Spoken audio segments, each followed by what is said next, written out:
Persons under 18 will not be admitted. What's up, everybody? This is Jeff. And Ben. From Talking with the Dead. And Still Toking with. And Still Toking with. Still Toking with is our live show. Yes. You can catch that every Wednesday. At 7 p.m. Eastern. That's yes. Eastern time. Yeah, if you live in fucking California, it's got to be 3. No, 4. 4? Yeah. They're only 3 hours behind. What about daylight savings? Yeah, well, fuck that. We'll worry about that when it happens. Okay, so if you're on the West Coast, you're going to have to look up when 6 o'clock is out there compared to here. Which would be actually 7 o'clock out there instead of here. 7 o'clock? Yeah. Just know before this is over, I'm going to need a whole lot of serious therapy. You're all fucked up today. Another $1 for the swear jar. I'm always fucked up. You should tune into the show and see really how fucked up I can get. Oh, yeah. Well, opinions are like assholes. Everybody has one. And when you do tune in, you're going to see amazing guests like this. Hey, this is Courtney Gaines. You know me from such movies as Children of the Corn, Can't Buy Me Love, The Burbs, even Back to the Future. Hey, everybody, this is Anson Williams, and I'm going to be on Still Toking with... Hi, I'm Deadeye Swackhammer, and you're listening to Still Toking with... Hey, guys, it's Boston comedian Dave Russo, and you're listening to Still Toking. Do not change that dial. I'm going to punch you in the face. You fuckers. Right in the face. Hi, this is Dee Wallace from E.T. and Cujo, and you're listening to Still Toking with on the Dorkening Podcast Network. Everyone thinks because you're a zombie, you don't know good coffee. Well, they're wrong. We have very active lifestyles. It's not all wandering the countryside aimlessly or scaring passing motorists. And we all love a good cup of joe. And there's only one brew that gets my seal of approval. Deadly Grounds coffee is my guilty pleasure. Bold, robust, delicious. It's coffee that can wake the dead. With over a dozen different roasts and flavors, Deadly Grounds can satisfy the most finicky of coffee addicts. The aroma is so intoxicating. It brings all of my neighbors out of the woodwork. Deadly Grounds coffee. Coffee to die for and zombie approved. It's good to get a little deadly.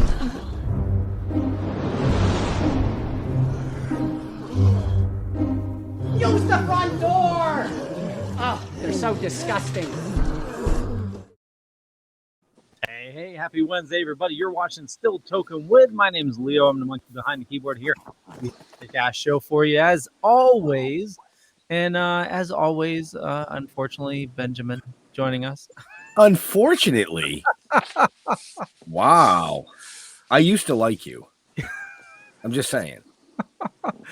But no, I'm super psyched about tonight's show. I mean, our guest is he's a legend in the industry in my eyes, and he's been acting longer than I've been alive. I mean, hell. So, yeah, let's get going with this thing. Come on. Jeffrey. Happy Wednesday. It's Wednesday, right? Yep, that's why I'm here. Yeah. Yep. So, let's just get this going because this guy's got a lot that I want to hear. So let's welcome Mr. John Savage. Hi, John. Hi. Can you hear me okay?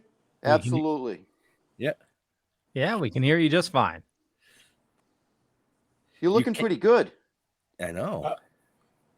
I'm looking good. Yeah, you're looking good. Thank you. I watched Eye for an Eye. You looked a little more raggedy in the movie. Well, but you're supposed to. I agree. Give it back to him, John. Don't let him get away with that. No, it was all in good fun. And I enjoyed it. It was a serious sort of situation, me being a greedy or somehow sort of involved for taking what I want and getting away with it for a while. As you were a dick. Yeah. Yeah. And the profit was good. But the chaos at the time, I live next to a fire department. Well, there you go. We thank them for their service. It's Beverly Hills. Right? How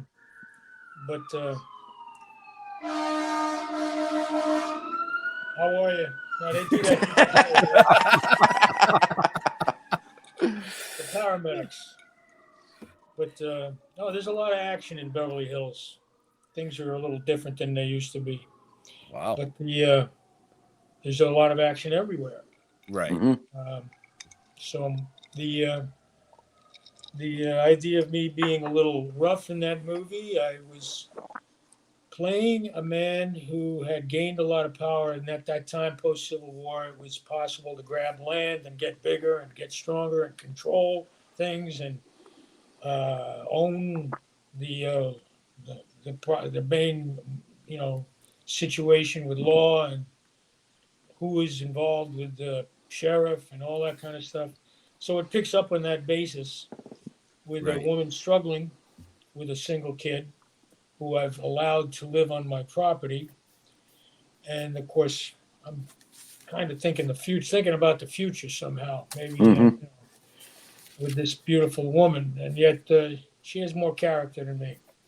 And the essence of the film does start with a violent scene. And I think I might have gotten rid of the sheriff who preceded this one, and this one I feel needs to be influenced by intimidating his wife, as I put it to my guys, who are, they take words like intimidating very seriously, and they kill her.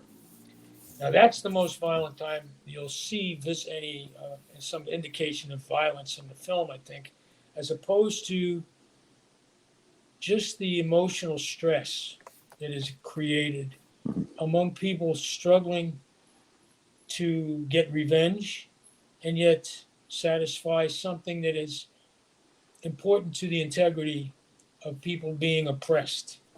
Right. And I like the way it's handled. It's America. It is the West. It is old times, growing fast. This is post-Civil War. Things are starting to move all over the country, and people grabbing land and moving west and taking what they want. The poor Spanish and communities in the West and the area of California, they were very nice to most people until thugs kind of showed them what side those people coming in were really on. And it was just take, grab, and violently, overthrow any organized effort on their part. So America's been through a lot, and we're going through a lot now, and I think we have a lot to offer, because of what we're dealing with in our own country. I mean, the world is really. I travel a lot.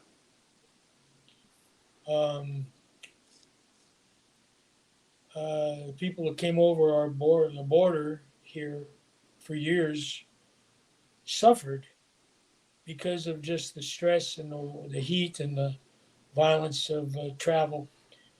And now,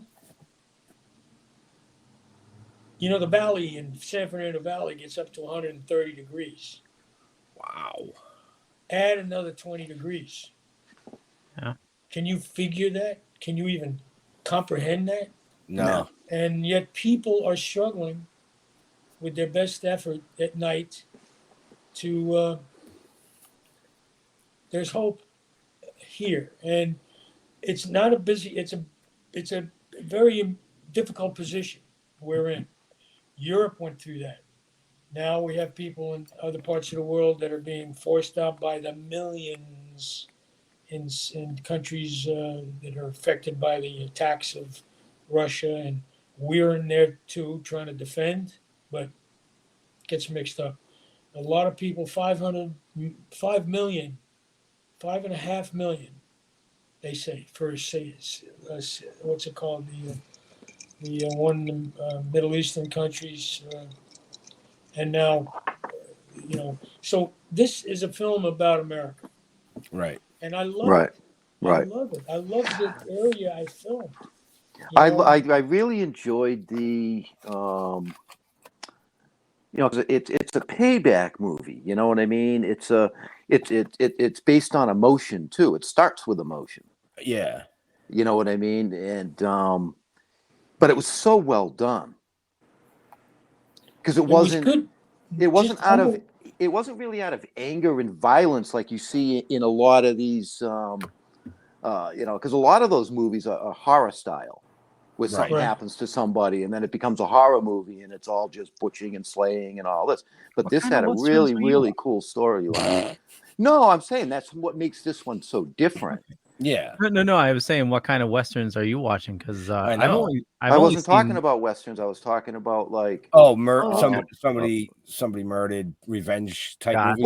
Well, like the old Death Wish movies and stuff like that. Yeah. Charles Bronson stuff. The Charles Bronson stuff, and this was so different. It made it awesome. Yeah, and that was my favorite thing about it. Even the people involved in the film, most of them, were pretty uneducated as far as the right way to be on film. And you know something? For me, that brought them, as the people that live there now, closer to that time. The language in the books is written for the mid-19th century, for that period. We kind of hung close to it. I might have been a little too, too like spread out with my interpretation of the character. I saw a little humor, and yet at the same time, I was desperate not to lose what I had as a character. That was my sense of, I'm going to lose control, and I can't stand it, and I've got people that are working for me that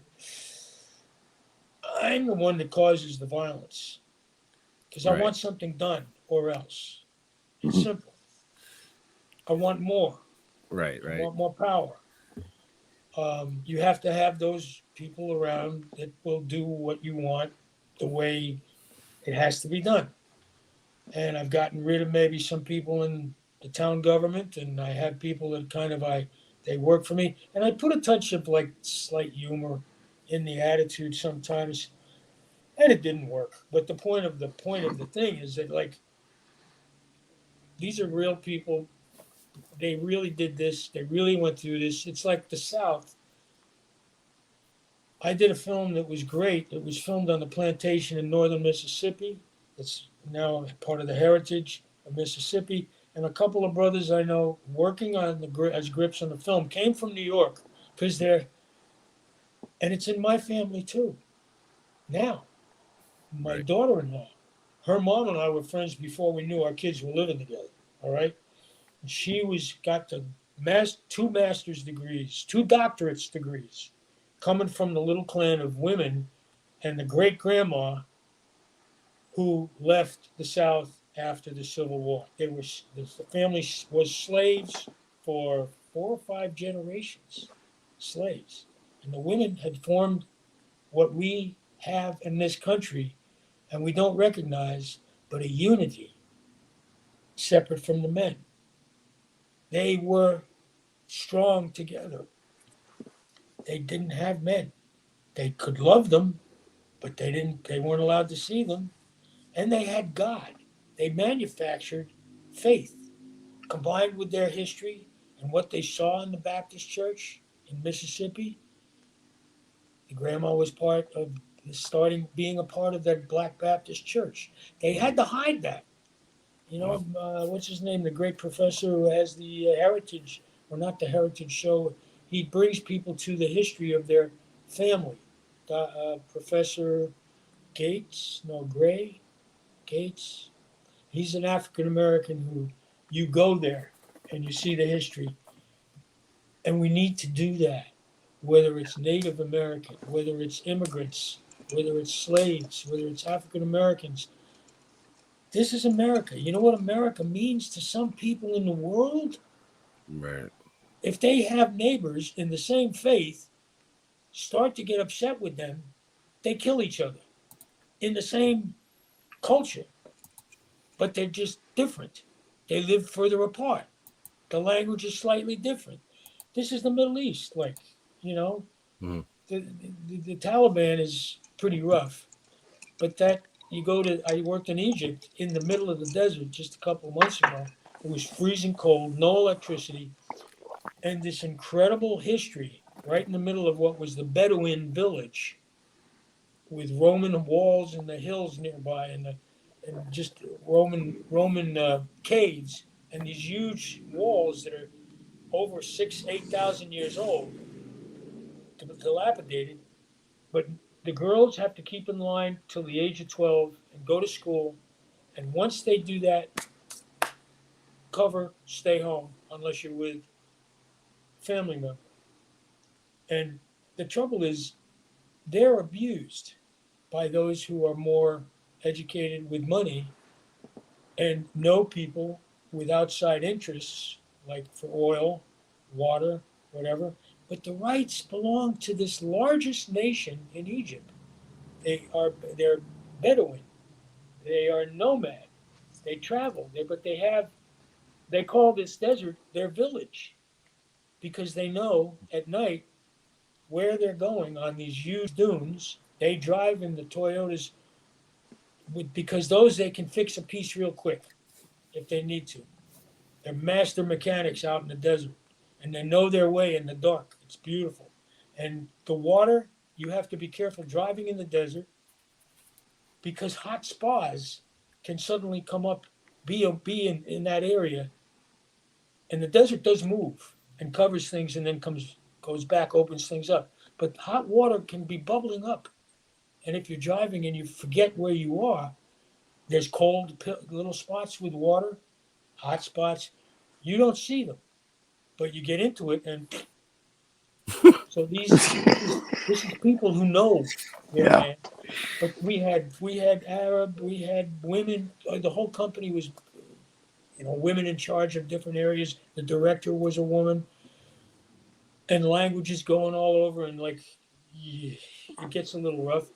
And it was windy and cold all the time. But you wouldn't think that in the desert. It was great.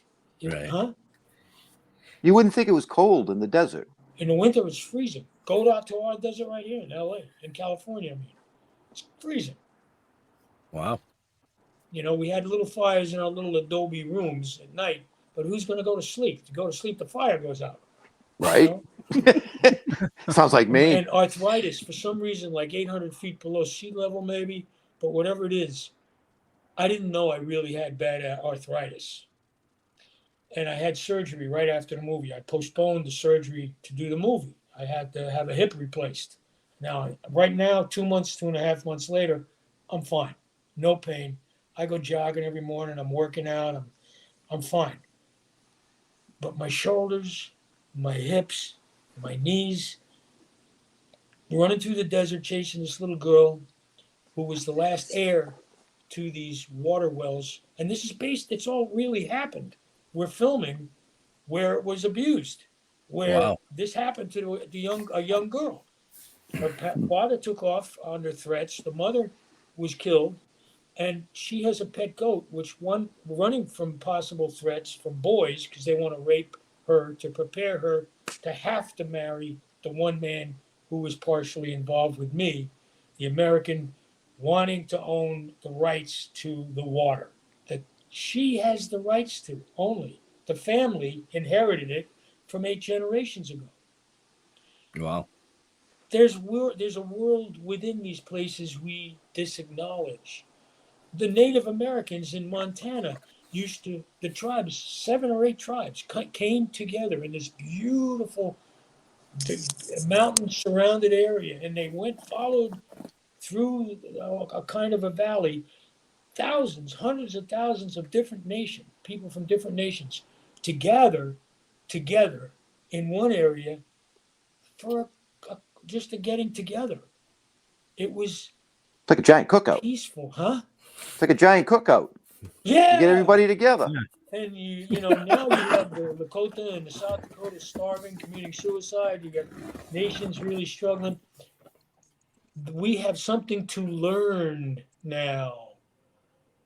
You don't have to grab and smash in any area. We are all from the same whatever. We're living. Right. Things that are living need to be cared for. And we have precious things like in our world that we're losing very fast. We can help that. You guys all know that. You're pretty chill, right? Pretty chill.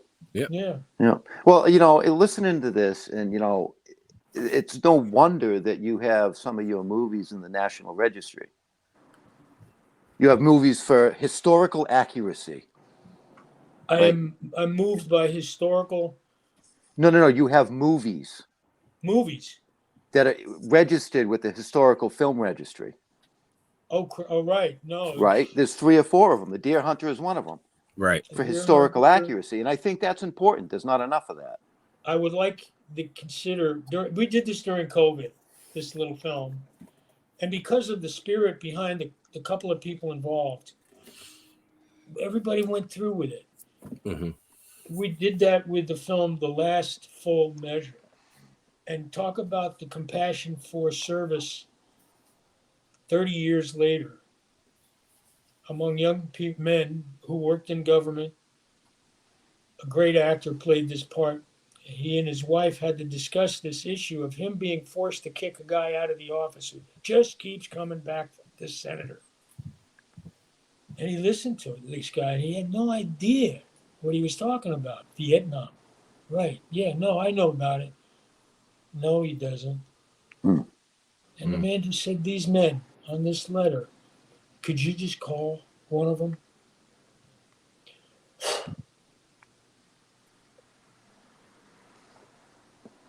It went so far beyond the usual compassion of a story about war.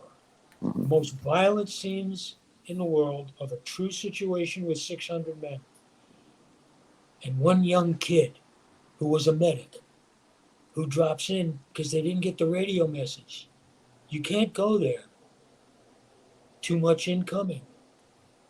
They did. And he saved 60 men because the medic was dying. He put people in baskets and finally was killed. And they finally made such an effort, with this little effort, to organize some of the men to give him the Medal of Honor. Wow. Nobody knew anything about it. Right. And that's one of the issues with men in recovery and women. Now, women who are in recovery or have served now, over 10, 15, maybe 10, 15 years. And there's a lot of groups started independent of the ones that were around, VA and other stuff now, by Vietnam vets. And there's a couple Second World War guys, better shape than me, maybe. 70 years of sobriety or something. It's a good, and the wives are gorgeous women, they all serve. But these groups for organized effort for recovery, Ohio, huge camp set up. You can be invited after a year or two of sobriety. And it's just the truth and beauty of truth sometimes when it's sought and it's achieved. Wow. Human people, human experience. Right. It's big. It's important. It's trying. It's hard. The deeper you get, the more you get out of it. The more you give, the more you get. And this is a sense of that film of just showing a hero and a woman. I felt, let's do a simple story and have this guy who's got so much that he loses it because it's more. So I just felt this is a movie maybe not for kids maybe, but give it a shot. You like the scenery. So if you're out there and you're watching, make sure in the show notes up above or down below, Leo. Yeah. There's links to the movie. Do we have the trailer? We do have the trailer. So we are talking to the amazing John Savage. You know him from Thin Red Line or Deer Hunter, and he has a new movie out, Eye for an Eye. So Cattle King wants Reagan's small ranch and a Latina beauty, Lola. His men kill Reagan's pregnant wife, and it goes from there. I'm going to play the trailer right now.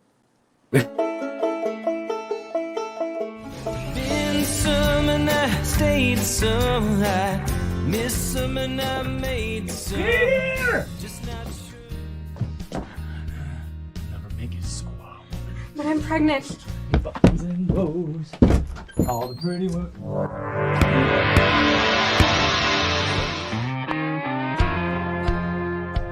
Blood on your hands, blood in my eyes.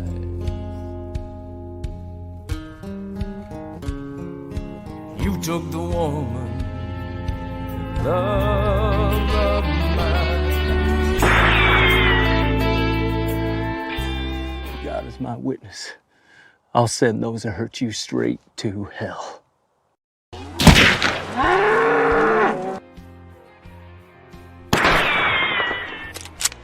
Damn it, Spider! Why the hell did you have to do that? I told you to scare her off so that her knot-headed old man would follow her. Leave the badge on and bring them in legal. And have Braddock buy off half the town and have them go free. Biblical this time, Ian. Eye for an eye. Blood in your hands, blood in my eyes. Mr. Braddock is kind enough to let us stay on here after Pa died. For that, he gets a big thank you and a small piece of heaven. What you gotta give? What I can or can't give him is nothing that concerns you, young man. So, Mr. Lily, what happened to Sheriff's wife? She died. I know die. Who may die? Who wanna know? You know who will know. You know who may die. I know all go on in Bighorn. I want riders out to all the lawn camps.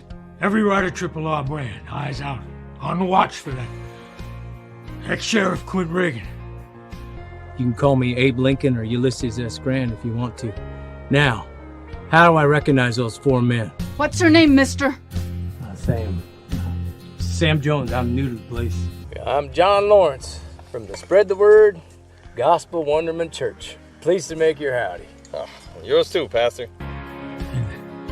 I don't want him to set eyes on this house. Did that go for me too? Yeah, and hell. You, Hong, wranglers, blacksmith, hostlers, and hell, your wives, whores, laundry women, if any, just so he doesn't get this far. Hold up, young man. Where's your paw? My pa ain't your business. You got any Triple R hands about? She's over yonder. Nice move, ma'am. But if you pull off on that thing, you'll cut us both in half. It was Killer Crazy Skunk, not me. Aren't you not familiar with the word accessory? My wife says howdy.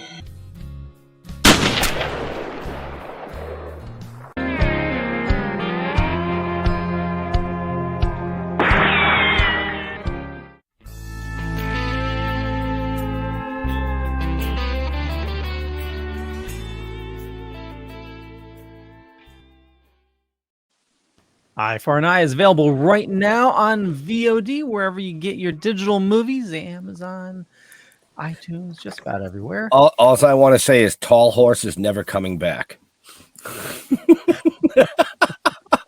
Right?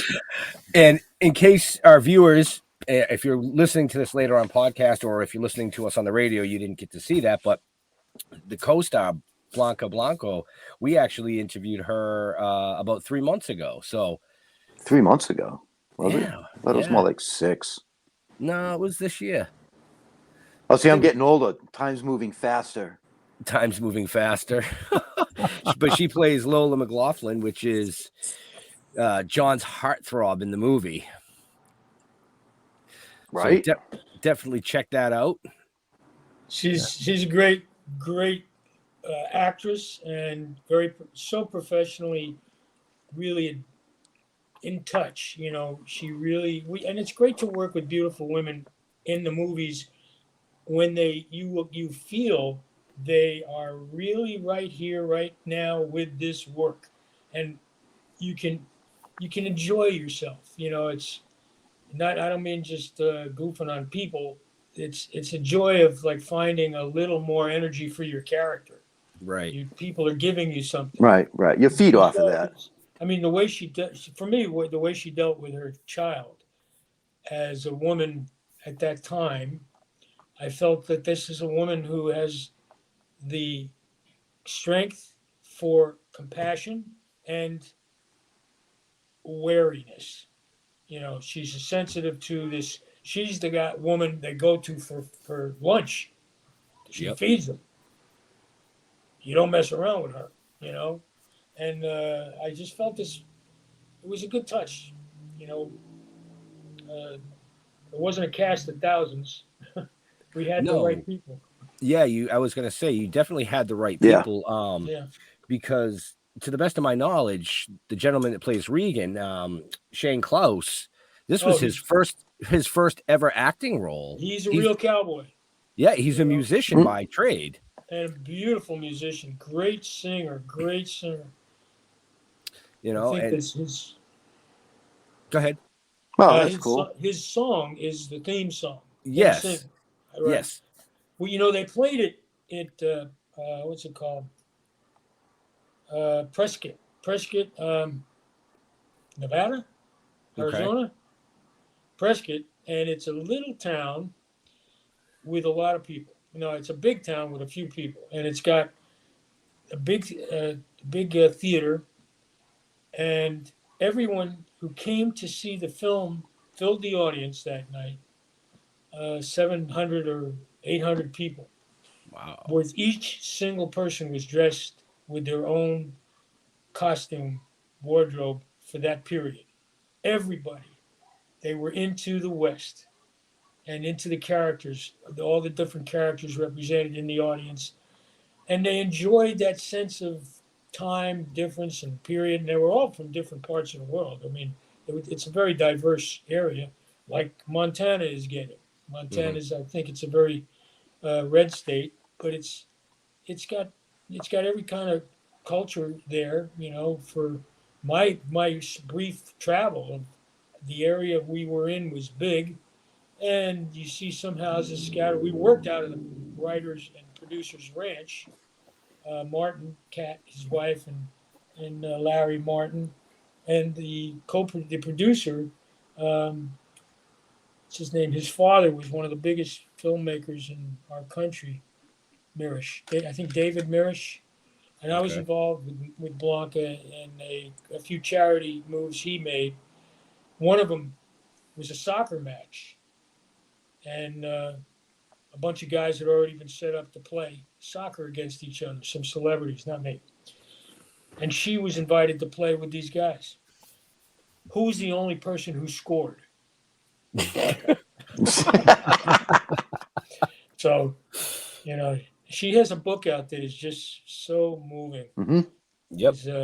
Yeah, she talks about it, and I'm hoping that it shows this growth. I've seen now a Japanese kind of version from a period when the Japanese moved people into their takeover of Korea, Pachinko something.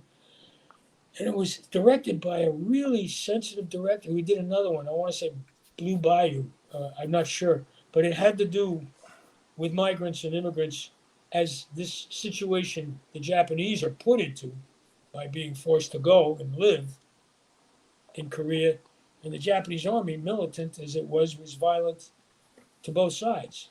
So the child, this little girl in that movie, reminds me of Blanca coming over the border with her family, having violence at home, having poverty, having violence coming across the desert with men with guns, old women that can't make it, getting here and being stuck in a room on the border where you can't leave because you got to be paid. They want to be paid again.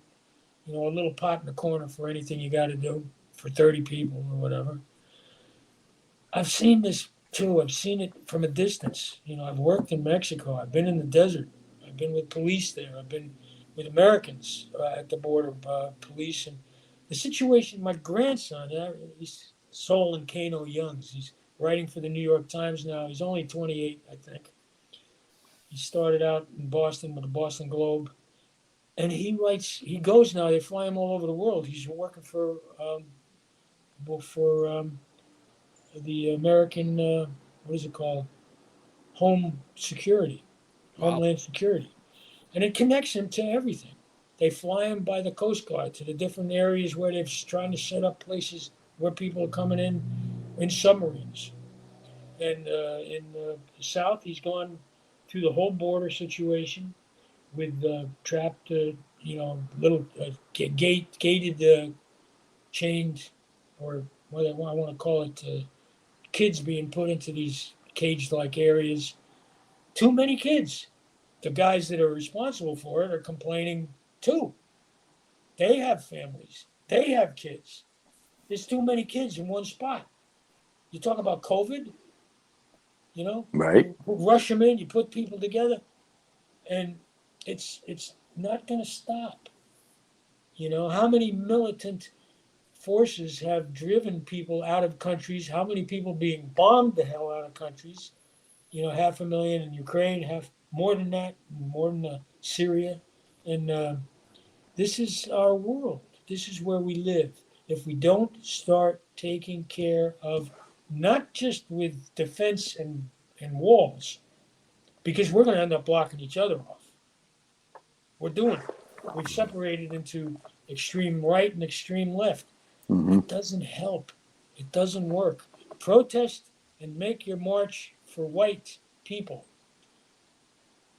But wait a minute. Where do you intend to go with this race attitude? A supremacy? To who? You mean all whites are like you? All whites are all white? Go back about 10 years. I got news for you. Chances are you'll find out this uncle came from that race, from a family that was mixed, and that aunt came from that race, from a family that was mixed. Give me a break. This is America. This is the future of our world. If we can do it, I believe, and not destroy it, we have more power to help than we do to just hinder it. And you guys doing the media, you do. Thank you. This is part of what we need. Right. We need this communicating. Yeah. Get a couple of my grandson goes on a podcast for the New York Times, and I was riding in a Uber with a woman from Uganda, and we were talking about family, her kids, my grandkids, my this and that, and we're talking, and all of a sudden she's got a cell phone of her own, and it's turned down, the volume's off, but there's a group talking, and my grandson is one of those 2 or 3 men and women talking. And I said, turn that up. That's my grandson. And she was so excited. He's African American. He goes back to Southern Africa with his grandma to in South Africa, I think Tswana Nation. I met his father, his grandpa, while I was working for years in South Africa with just the program of documentary filmmaking. Wow. He was the dean of a university and the head of a nation. His grandfather, who he never met. The family he'd never met, that his grandma knew, brought their kids to Boston University down the street from where he lived, and he met his aunt, who is really part of his family. And Wow. the kids are going to school from Tswana Nation in South Africa. This is America. This is good. This is good. We had people marrying the slaves, or at least having kids with them and being really close to them. Come on, guys. Chill. The rest of the world needs to have a couple tokes, okay? I can't smoke or drink, but Right. I did it. I did Right. a lot. I agree with that. Now I'm coming up on Gummies for 30 everybody. years. Huh? Gummies for everyone. Yeah, but whatever it takes to just chill, Right. And we love each other. Let's do it. We don't want any more of this insanity. Look what's happening. I feel that it's a part of some kind of leadership that might have influenced us, and it's still here. Yeah. Well said. Yep. I'm sorry about that. Yeah. No, that's okay. That's This has been so far. It's been a great show. We haven't had to ask a question. I've just enjoyed listening to everything that you've said. Well, you did bring up being in Africa. You spent a few years out there, right? Yeah. Yeah. I was back and forth. I worked in a lot of countries because of the great films I was a part of. Yeah, People saw them in Moscow. They saw some of my work in Kazakhstan, or the people I worked with. Robert De Niro. Give me a break. Right. You say the word Robert De Niro in some countries, and woof, everybody turns around. It's like, ooh, Robert De Niro. He's great. He's great. He's great. He's Not so much when you say John Savage. No. Oh, I don't. You see now I don't believe that for a second, because you've been in. You know when I get attention? You want to know when I get attention? Uh-oh. What happened? What happened? I gotta go. I gotta go look at you. I gotta go. Hey, I got every kid in the room. Every kid in the room. Love it. Absolutely love it. That's great. So we got a bunch of people watching, and a bunch of comments came in. One of them from our good friend RW. So you've worked with a lot of incredible actors yourself. RW is asking, with Jeff Bridges, I believe the movie was Bad Company. How was it working with Jeff? And Ben had a couple items as well. Yeah, the young man who died from alcohol. Jeff Bridges, God bless him, and his partner in the movie was such a great actor. He had such great hope. And, too much at once, I guess. Right. I don't remember his name, but I'm getting up. This movie was such a gift to all of us young guys. Being with these, Michael Chapman was the first film he shot, I think. And the great producer, director. All these guys are retired now, I think. And just what incredible photography, direction, and experience for a piece of American history that there's many parts to it. People were running away, like these boys, just seeing what they could get out of the world. Right. It was chaos. And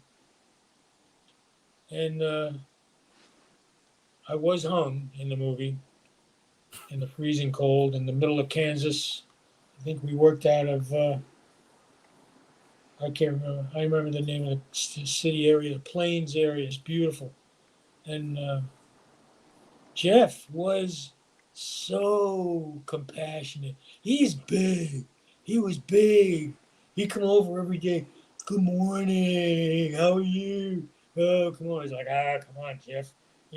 I am an uptight guy. But he was one of the first people in the business.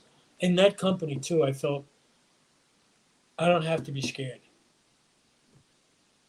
I'm still a little nervous about this whole idea, And when I'm in my fantasy world, I'm more comfortable. Right. Sometimes I forget. I mean, I've snapped it sometimes when I realize, this hasn't happened really in years. Not on a movie set, but just the ability to accept. There's things that I want to find in this work with other people that aren't all of you. And yet, I want to go over and talk to the cameraman. I want to go over and talk to the makeup artist. I want to go over, and sometimes it's helped where I just go with the flow and I got my words and I'm fine and I'm relaxed. But sometimes I'm distracted, and usually it's because I'm too wrapped up in myself. Right. Yep. Okay. Makes sense. Yeah. I don't know what to do. I can't straighten it out. I gotta admit I'm lost or something. And yet that hasn't happened in years. Or maybe years. It's all good. Right. But this is a tough time too. Yeah. People are making movies and starting to, and then somebody gets sick and they got to stop. And it costs money. But Oh you know, yeah, it I was does. grateful for that area we worked. It was pretty devoid of any real sickness. Where was that filmed? Where was Eye for Eye filmed? Oh God, I want Missoula. Um, Yeah, it was Missoula River or something. Montana, I believe, right? In the middle. Yeah. Some Yeah. little Montana, mountains okay. in the distance, and one big mountain. I remember its name. They called it John Long, and we had pointed out the fires that had crossed the mountains up there. Mm. Sapphire Mountains around it. Missoula and 9 Mile. Right in the Wow. middle. Beautiful. It was beautiful countryside. country. Oh yeah. You know, and we had nations of people in the area we could go to, including development a couple hours drive away of houses and things. But I would walk just around Larry's ranch, Larry, the director, and Kat Martin, Larry and Kat. And it was such a peaceful kind of feeling with nature. Duh. Right. And right next to me is mountain. It seems it goes rocky areas going straight up, top of the mountain. Could have been a mile high. Couldn't see it. Couldn't see the top. And I'm there, and I was going to hear little rocks falling and stuff. And so I stepped away because they bounce. And then a baby goat, boing, boing, boing, boing. There was nothing to stand on. Wow. And it's literally like looking at me while it's going down the hill. Didn't miss a step. Boing, hits the bottom and jumping, and jumped over a fence. And then the bigger goats were kind of like, yeah, they're chill. They're walking like one step at a time. You know, they're coming down. They look up every once in a while. But the little goat was so funny because he jumped over a man-made fence, over the top. And it looked like he was looking to do something, and I guess what happened was he was trying to jump through the middle. It didn't work. He caught his legs, hit his back, flipped over, got up and looked at it.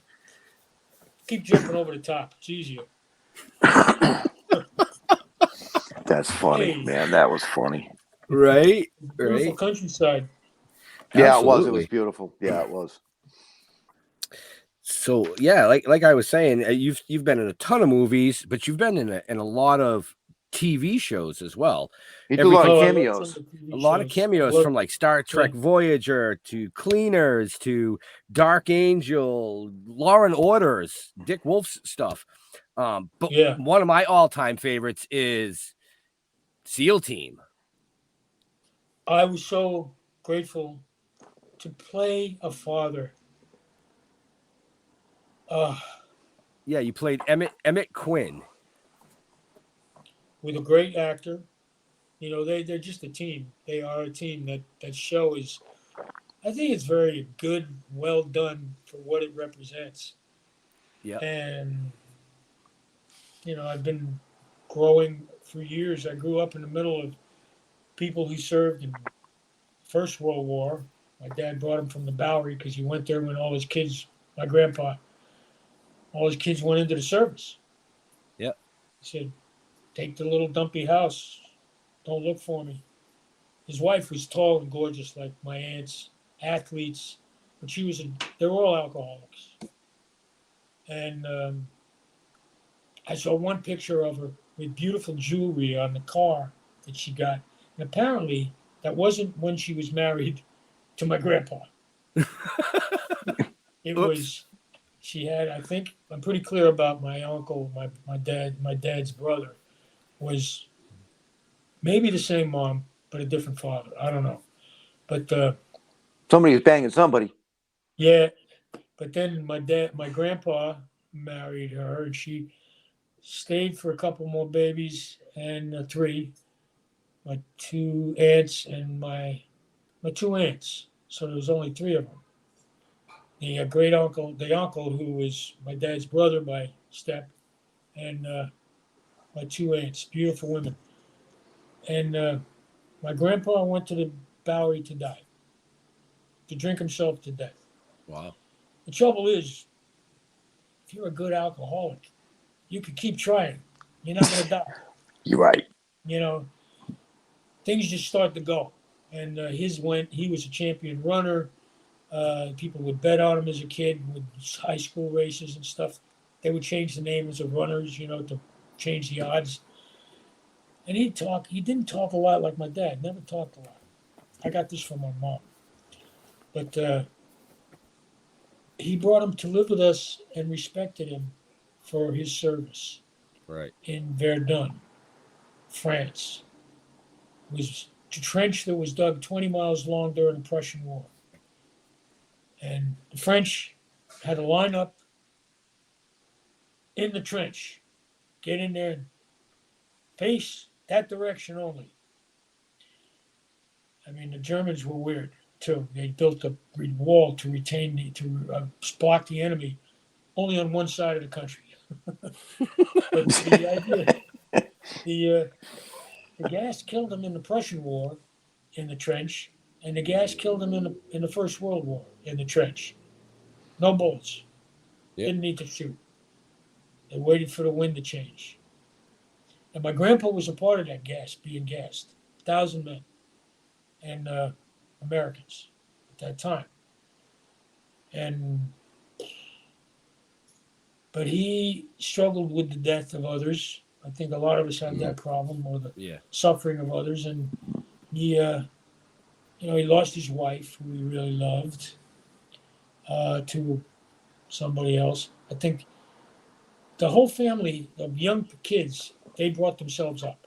He worked down at Grumman and Republic on Long Island when they were there.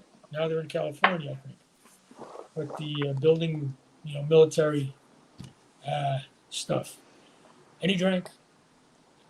And he was allowed 2 beers at the bar by my father. And he agreed. And the bartender knew that was the deal, I guess. I never saw him drink. I never took a part of it, so I wanted to see that. And yet, it was personal and private for him. And he lost the use of his legs just from abuse and running.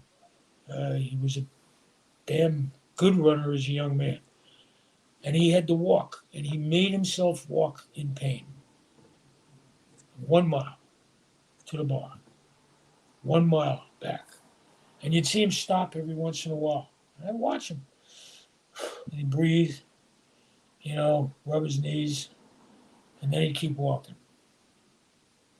And for some not clear reason, it was obvious he was accomplishing something, getting that drink. But he walked, he got over it, he came home, put himself in his chair with a black and white TV, and watched us. I asked him a question only a few times. Once, and my mom was full of talk. She talked to me about what went on with my father, what went on with my grandpa, with her mom, what she had to do during the First World War, servicing people coming home. And he was quiet like my dad. And I said, I don't know how old I was, maybe 4 or 5. I think I was young. Maybe that's it. And how did you live? So many people died in that war. You were in the war. So many people died. She told me everything, Mom. But he just looked at me. My dad had come halfway down the stairs and he stopped there. He's 6'9", big. He had a duck to go downstairs. And my grandpa was short. And I saw him standing there. My grandpa looked at him, and then he looked at me and he goes, "Smoking and booze." My dad didn't say a word. But Grandpa sat back. And I'm like a little shocked. My dad just looked at me. When I looked at him, he goes, "Go upstairs. Go upstairs." But he walked over to my grandpa, put his hand on his shoulder, and said, "Don't do that. Don't say that again." He said, don't say that again. Quietly. Don't do that. And he gave him a little pat on the shoulder. He deserved it. Yeah. He deserved it. And that was the compassion that was hard to see most of the time. It was closed. But it was there. Mm-hmm. And if he was upset with something, he got up slowly. I cleared his throat. Sounds like me. Didn't have to say anything. Right. And he did that among meetings that I was allowed, maybe one meeting, a PTA or something. I wasn't allowed, not that I wasn't allowed, I was brought. And it was okay, and I was sitting there, and he stood up, and all of a sudden everybody starts whispering. My dad's name was Floyd, but he would say, my name is Floyd. Put this hand out. It was a basketball hand. He played basketball. He said, my name is Floyd, but please call me Jim. My grandpa's name was Floyd. He'd heard the name Floyd enough, but he said, my name is Floyd.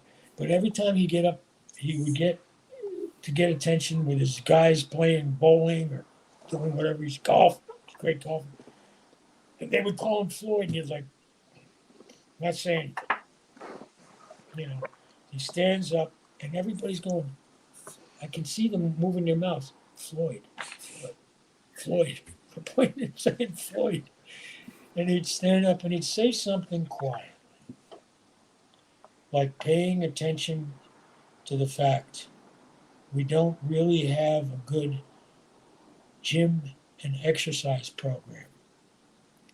We need more volunteers so that they can play better. They can play more. I'll tell you, I volunteer now.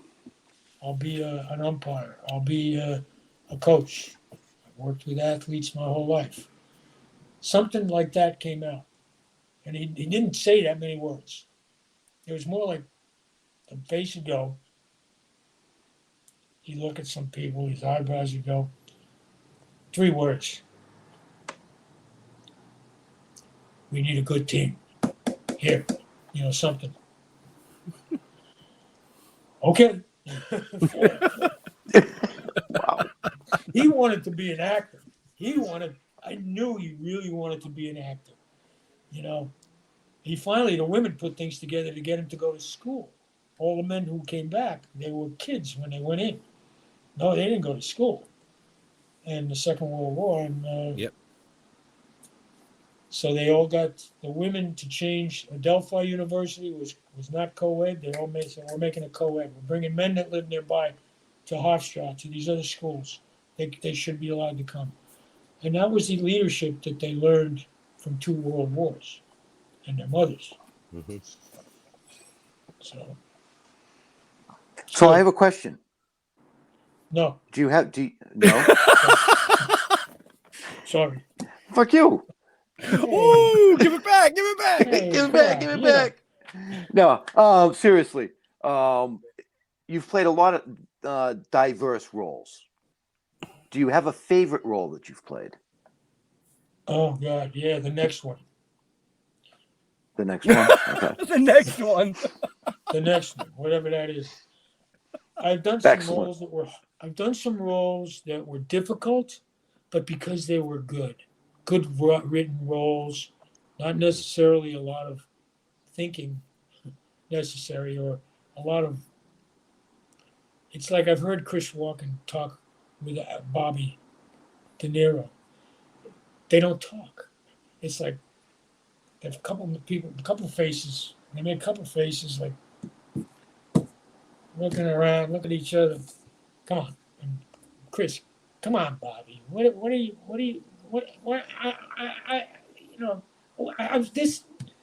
This scene, Bobby. Come on, we gotta. All right, fuck it. Let's just do it. This is their acting prep. This is what they do. They're there. They're there now. It's a bit of New York somehow. It's good work. I don't know what brought that up. You asked something awesome. about what who was my favorite actor? Well, to yeah. work Do you with? have a favorite role that you've A played? favorite role?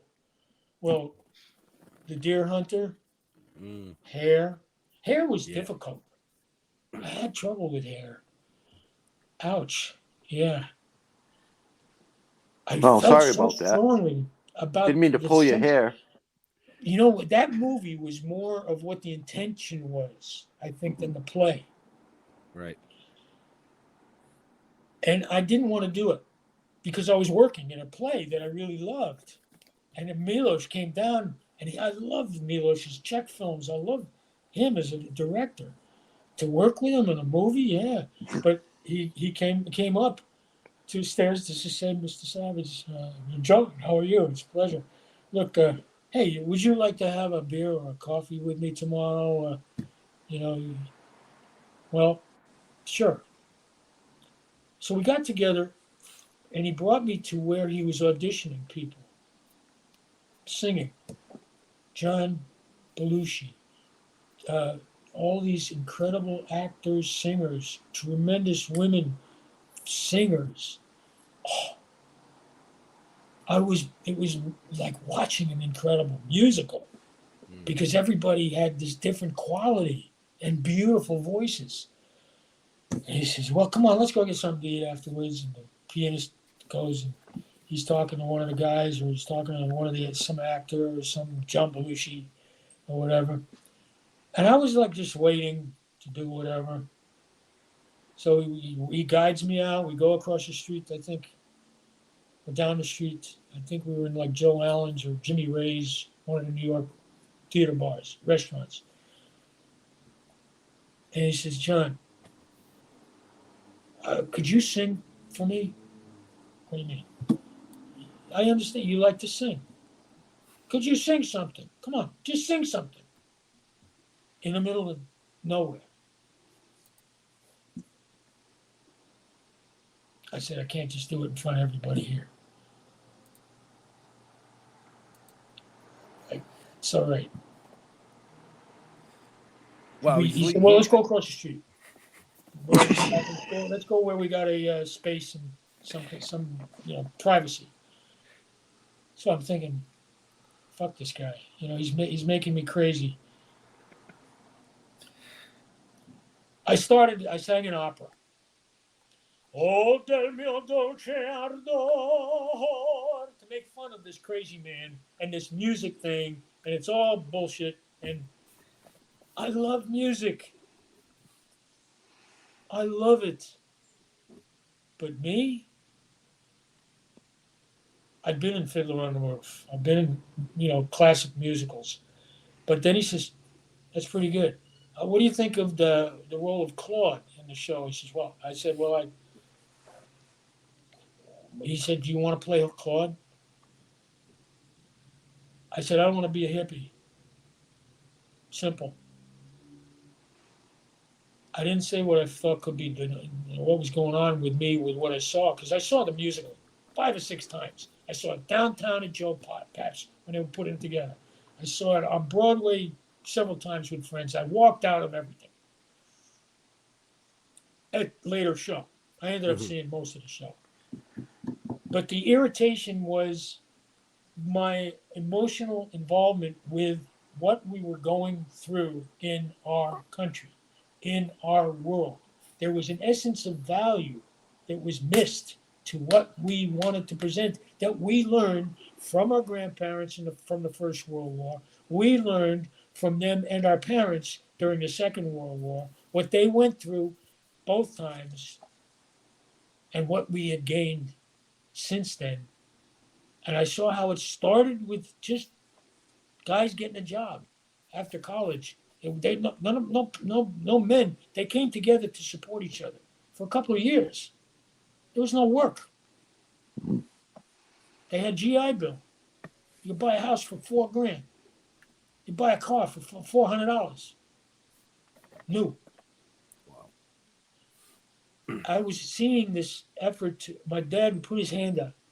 Come to our house on the week. Come to our house on Saturday. These were veterans. He drove me to Brooklyn once to go to a guy's place for pizza. He's Italian. He fought for the Americans. His family had been in Italy when he was there, in Europe. But he was a vet. And he had 2 tables in a place smaller than a closet. I mean, just, 6 feet wide, 2 tables. The men said, the 2 men sat there, and I sat over here and ate a pizza while they sat together. What did they talk about? One guy was in Europe. One guy was in the Pacific. They didn't really talk. I've seen this in my house as a little kid. The Korean vets were coming back too, a lot of Marines. My dad was in the Corps. But they all look the same age. One guy, then they got their shoulders together. And one guy's having an emotional moment. My dad's like, just go watch that little 6-inch TV over there and stay over there with your mom. They didn't need to talk as so much as support each other. My dad had nightmares every night. This sense of hair showed for me a spiritual growth beyond the understanding of most people. It was that going on. It wasn't the pot. It wasn't the drugs. Right. It was, we need to open up. We need to stand up for the rights of other people. This is America. Look at the Constitution. Let's argue about that. Let's talk about it. Let's do something. And when he asked me, well, he says to me, Milos, what would you want to be if you don't want to be a hippie? What? Some kid from the Midwest. Some kid from a ranch.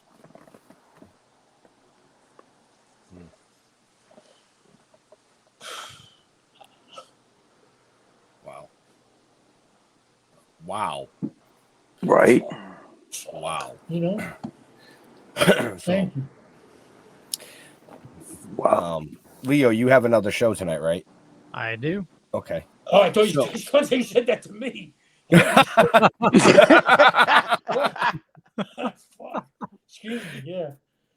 No. Leo produces multiple shows on Wednesday. But we are coming up on that time. So any last questions, comments that people want to get in? I say do it now, but make sure you check the show notes up above, down below, on the side, wherever Leo decides to put them, to find out more about our amazing guest. Go see Eye for Eye.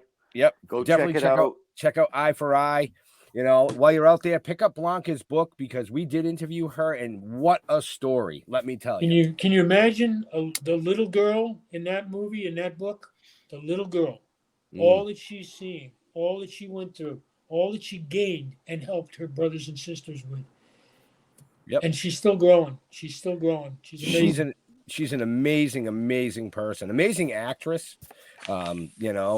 She's an incredible athlete too. She started me running again. I said, oh, okay, I'll run around the quarter-mile track here with you. Was she chasing you? My sentence, and she's halfway around the track. It's like, I'm not going to keep up with those legs. She's a big, healthy athlete. So, all right, guys. All right, thank you, John. Awesome. We're going to let hang on for 1 second. We're going to let Leo close out the show, and Yeah. So we'll be right with you for a minute. For me, just Google Leo Pond. You'll find a bunch of stuff. Could be true, could be not. I'm not going to say which is which, but Eye for Eye is out on VOD right now. You can check the show notes up above or down below. For me, just Google The Dorkening. I run a podcast network. We got about 40 shows on a network, and a lot of awesome people doing a lot of awesome stuff. Head on over to thedorkening.com. And with that, John, where do you like people interacting with you on social media? Do I like people interacting with me on this? On social media? What do you call this again? What is this? Do you like Facebook? Do you use Twitter? You know who does my Facebook? She calls me with anything that's really important. Okay. She reads all my email. She does the Facebook, what's the other one? Instagram. She's keeping my fans entertained.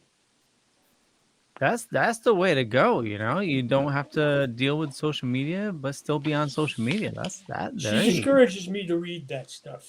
Yeah, it can get really bad. So we'll definitely urge everybody to check the show notes for information about John. I've done a few of these interviews, and people can be very rude. They can, yeah. Yeah, they can. Yeah. We try to create a safe space. You know, just Well, I hope I wasn't You rude. guys are really cool. I appreciate it. Thank you. You could have Thank gone you. in a totally different direction. Right? Right. So, go to stilltoking.com. Great show. And I watched Eye for Eye on Tubi. Oh, did you? Yes, it was available on Tubi. Oh, see. Well, to you guys, because Well, I'm just letting our viewers know out there. Listen, You know what I mean? watched it. I watched it before it came out because I'm special like that, and I got the screener link. Okay, So- yes, you're special. You're special. But Jeffrey Special was needs, maybe. Jeffrey was trying to let our viewers know where they can see it. Is definitely Tubi, but I'm sure it's available on Why are you talking and you got my picture up on the screen? because you're next. Oh, okay. I'll just wait for it then. Go ahead. Well, okay, Jeffrey.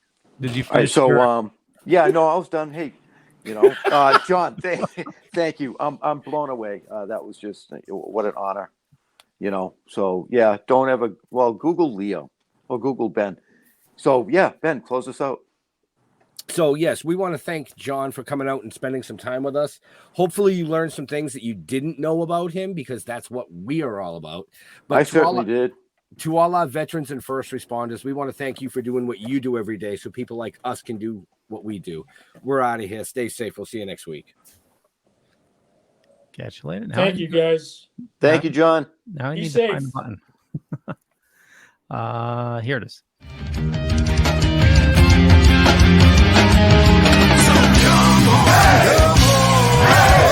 Step it off, break it down.